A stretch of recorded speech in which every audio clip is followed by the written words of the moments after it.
Scrappy friends, it's Melinda here with you today. Thank you ever so much for stopping by my channel. Today's share, as you saw, is for SpiegelMom scraps, and we are featuring the acetate from the shop this month. Now, as you can see, I've got two pieces of acetate cut here. I used my Cameo to cut these pieces. They are slightly smaller than the cut file that I'm using, which is from Cut To You, of course.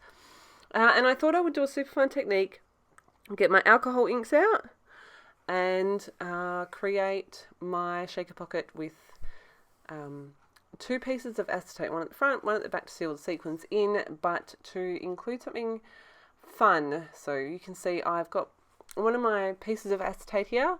I've added some of the blending solution, and then I've dropped in a few colours of the alcohol ink, and I'm just using my little, this is actually like a Stampin' Up pen holder, but it blows the air around the same as the fancy one from Tim Holtz, so I'm like, yes, I don't need to buy another new tool. So I'm just adding colours, dropping them down, using my little blower tool to move the alcohol ink around, mix it together. And so I've kept as much of this process in for you as I can, though a big part of it is super sped up because it did take me a little while to get this just how I liked it. I'm still fairly new to alcohol inks, but like I said, that was super fun to play with. The colours that I'm playing with here, so I've got a Tim Holtz one in Lemonade, which is the yellow, and then the super light pink one is called Shell Pink. That's another Tim Holtz one. Then I've got two Couture Creations ones. The orangey colour one is called Goldfish, and then that darker pink one is called Enchanted, and that's actually a pearl alcohol ink, so it gives a beautiful shimmer. As you can see, I'm just playing here. I grabbed a paintbrush and dipped that into some of the blending solution and splattered that on to see what kind of effect I'd get. I didn't love it, I didn't hate it, but I just kind of, you can see I'm just adding colour, adding blending solution, moving that colour around. I did dry it off with a heat tool. Just bear in mind that if you are using a heat tool on here, that you have to keep the heat tool constantly moving so that it doesn't melt the acetate. It is plastic after all. So I really love the way that bottom part has turned out. I thought, you know what, I was thinking of adding some blues and greens to the top, and then I went, no, I'm just going to go with the same colours again. So I'm just doing the exact same process again. This is most of my process I have included. It's, like I said, just super sped up. So I've popped that aside to dry naturally as much as I can. I'm going to adhere this other piece of acetate to the back of my cut file. I'm just going all the way around the lines of this cut file. It's called Diamond Frame. I'll make sure I link that below. And I am just adhering that acetate to the back. So you can buy the acetate, I think it comes in packs of 10. The Big Mama 2 foam tape, which is slightly higher than the original Big Mama tape. You can buy those in a pack together at a discounted price, and if you use my discount code Melinda15 as well, you will get an extra 15% off. I'll make sure I link that in the description box below. I don't know if anyone reads that, but that is actually an affiliate link, so if you do decide to shop there, I do get a little bit of extra play money, so I really do appreciate those of you that do follow that link over. So I have built up, I had to cut this foam tape in half lengthwise because of how narrow that cut file is, but it works fine in the end. And then I've gone back, and where those lines cross over, I've added just a little tiny bit more of the foam tape just to give it a little bit more, to make it a little bit sturdier. I'm using two beautiful sequin mixes here. This one here, I just love it. I may have been hoarding it. It's Peach and Berry Cobbler. It is absolutely stunning. It's got this beautiful dark blue and then these peach colours in it. It's absolutely stunning. I love it. I'm going to have to buy some more, I think. And then this second mix, which when I am uploading this was not available in store, but that just tells me that a lot of you have already got it in your stash. This is the Lost in the Pages collection. And that's full of the greens and the yellows, and I feel like it just works beautifully with what I'm working with today. That cut file has been cut on a pattern paper. As you can see, it is from the Paige Evans Truly Grateful collection. And that's what I'm using for this whole page today.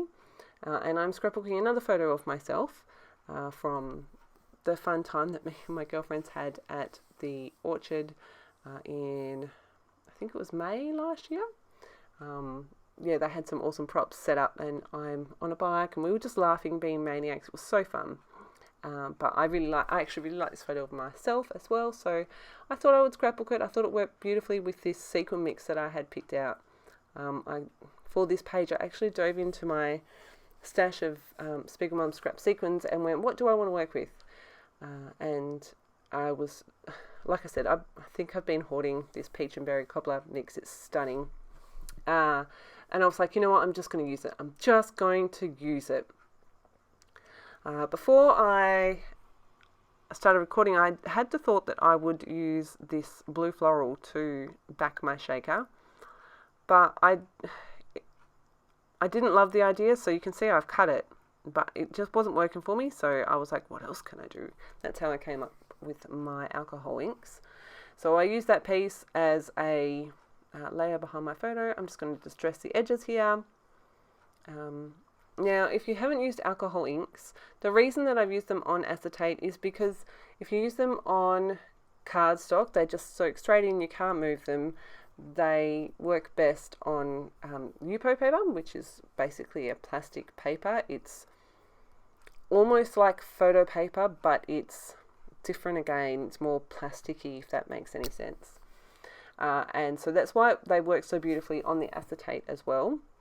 That is what they're designed, like alcohol ink is designed to go on like everything, but you get your best movement on the non-porous surfaces. Sorry, I forgot my words for a second then. You probably did notice as well, I was working on my glass mat, but I had the white, the grid paper underneath. That was mostly so that you guys could see exactly what I was doing, but also so I could see what I was doing, because on the black it would be really hard to see. And it also allows for really quick, easy cleanup, because all I've got to do is get rid of that one sheet of grid paper. Yeah, so I had a lot of fun with those alcohol inks, and you can see where I'm going with this page. I'm using that as a big feature on the background. I've jumped into the rest of my stash of this collection. I bought heaps of this. I've got like multiples of most of the pattern papers. I love it so much. And I do like the way that the cut file and the photo look together here. For me, it was a little bit too clean. So you will see that I do come in with some more alcohol inks. While I was sorting through these ephemera pieces and building the rest of the page, I was kind of trying to come up with an idea of what I could do behind my photo. And so I will show you what I do there in a minute. But I have gone through my ephemera pack and pulled out the bits and pieces that I think that I want to use. I will tell you now, I thought I hit record. Apparently I didn't know, so you don't get to see me embellishing at all. I have taken, like, there's 20 seconds at the end of real-time footage of me showing you the completed layout. I do use that pumpkin that's there that says grateful. I do go around with my fussy cutting scissors and trim off some of that white border. It was a bit too much for my liking. You can see I'm going through the 6x8 paper pad here. I want to add a layer behind my photo. I end up choosing this this pattern here. It's got all those beautiful rainbow colours, and it's all those leaves, and I thought, you know, what better time to use this pattern paper. And I just plonked it straight in the middle. I do leave a bit wider than normal border on this one, because I did want to see all of the colours around there. And again, I'm going to distress the edges of that one too. Toyed with the idea of putting another layer on and decide not to. I'm really happy with that one.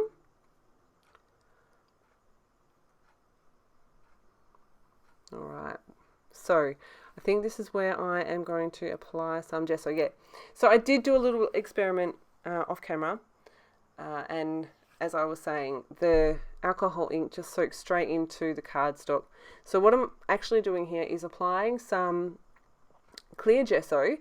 Now, you can see that I'm having a bit of a hard time spreading it now. I don't use the gesso very often. Honestly, I don't love using gesso a lot of the time. so I don't use it a lot of the time. But for this, it was perfect because it gives me that really smooth, non-porous surface to work on with the alcohol inks, which is exactly what I'm going to do. So I've added that clear gesso, left that aside overnight to dry because I want to make sure it's 100% dry before I come back to it. And I've come back, this is the next day. I'm just sticking my layers together. I'm showing you here. I've got another alcohol ink. This one is another Tim Holtz one, and it is called Denim. Again, I have sped this up heaps. This first bit is, I think, 3 times, and then the rest is 8. So again, I'm doing the exact same thing. I did find, I don't know if it's this color or if it's because I'm working on cardstock. It is textured cardstock by American Crafts. I did find that I got like, I don't even know what to call it, like straight, spready, almost like I was blowing it with straw lines, which personally I don't love that. So you can see that I'm just trying to work with that and get this color to where I want it, where I like the look of it. I'm going to bring that photo back in a couple of times and just check that I've got the color where I want it. There's not a great deal of point to doing a ton of the mixed media behind where the photo is going to sit. You're not going to see it. So you can see I'm just adding the color, adding the blending solution, and then just moving that around with my my pen tool spritzer thingy. That's the technical name. Bringing my photo back in, and at this point I'm like, why don't you just mark it with a pencil, genius? So I'm just grabbing a lead pencil and I'm marking that in there, and I'm going to work around the border there, and you can see I'm going super fast again, just adding the color in, adding the blending solution, and moving that around with my alcohol inks. Tell me, have you played with alcohol inks? If you have, do you love them? If you have any tips or tricks or anyone you recommend that I should follow to get, some different looks or some fun ways of playing, please do share. If you haven't played with alcohol inks, definitely grab a couple. I would recommend grabbing favorite colors because then you are more likely to grab them and play with them. That's just my theory.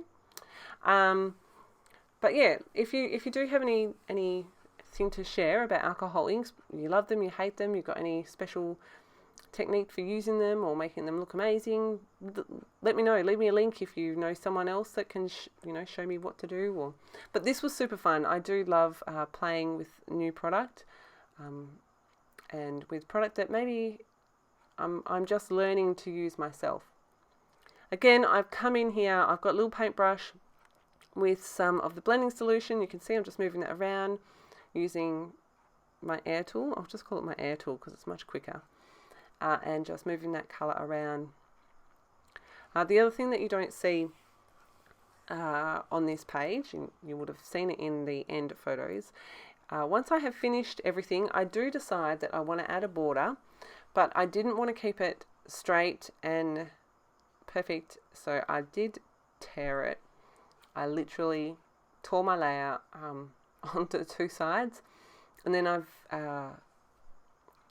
distressed it, rolled it, and I really like that finishing touch that it gives to the page. Broken out there. That's what's going on. I have again used the same Big Mama 2 foam tape on the back of my photo, and some of the regular score tape, tear tape stuff. And I'm just going to add this onto my layout. I really love the way that this is looking. I'm really happy with it. With alcohol inks are so fun to play with. And here is my finished layout. So this is the 20 seconds or so. So you can see I built one major cluster there to the bottom right left of my photo. There's another small cluster up to the top right of my photo, and then another small one over to the left of my title. But that is my page for today. Make sure if you are shopping in the store, use code Melinda15 to get 15% off. And if you can follow that link in my description box, that would be greatly, truly appreciated. Here are the close-ups. I hope that you've enjoyed. If you have any questions or comments, or someone you think that I need to follow for some alcohol ink inspiration, please leave them in the description box below. As always, thank you so much for choosing to spend your scrappy time with me. Thank you so much for subscribing, watching, commenting, liking. I really, truly do appreciate it. I hope you have a fantastic day, and I'll see you in my next video.